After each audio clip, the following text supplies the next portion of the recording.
to share a secret with you. You have to promise me that it's not going to leave this room. I can tell already I can't trust you guys. Going through life without legs is actually not that big a deal. It's actually not even that hard. The real question is, how does that happen?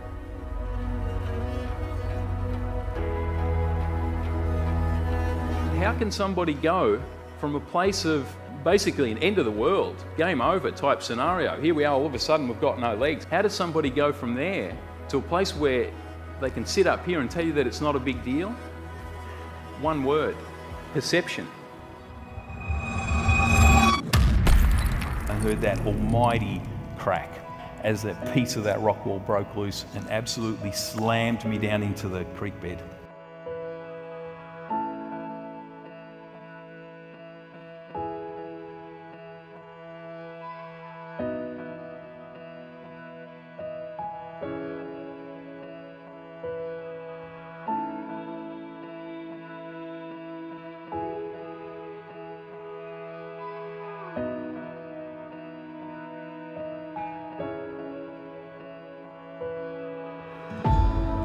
I got out of there, they moved me to the general ward, and it was then and only then that I started thinking, so what does this mean? Right, what kind of life can somebody possibly have with no legs?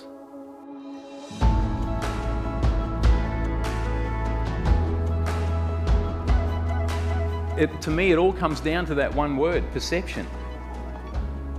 I don't see this as a big deal. How you see kind of lays the foundation for how you think, the decisions you make, the actions you take, because how we see changes everything. When we see differently, we act differently. What I really wanted to know was if I could get any of this guy back again.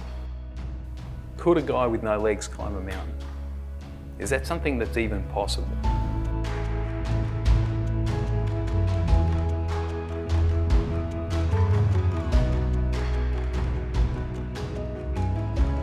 The truth was, there was only one way to find out.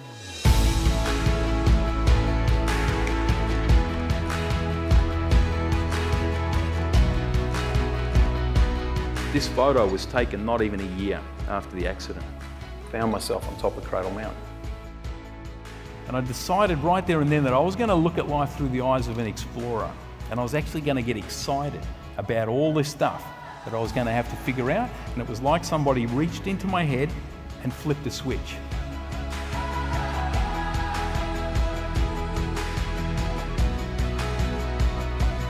The way that I got to the top of Cradle Mountain was by navigating each and every little obstacle I came to. And like I said, there were probably 20 of them each day. I would come to the next big pile of rocks. I'd have to navigate around a cliff or something. At one point, I actually had to crawl underneath a huge boulder. All right, imagine how easy that was for me. Huge, huge obstacle. What I do is I stop and I ask myself, what are you doing here? Are you focusing on the summit or are you focusing on the steps? What do I need to do next? Not to get myself to there, but to there, and then to there, and then to there. And here's the thing, what happens when we overcome something? What does it do? Right, it makes us stronger. Something that was really big and scary, all of a sudden it's not a big deal.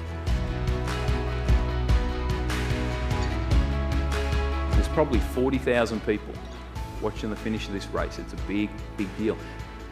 I'll never ever forget the looks on the faces, especially of those kids, as I came up the beach that day towards the finish line, because I'll pretty much guarantee you, some of them never swum in the ocean since. Right. I guarantee it. Now, I'm not usually a bad guy, but it crossed my mind that I could roll around in the sand, hanging onto my legs, screaming out, "Shark! Shark!"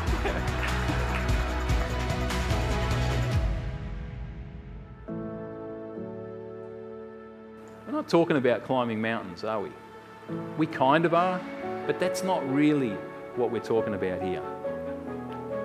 What we're talking about is that if a guy like me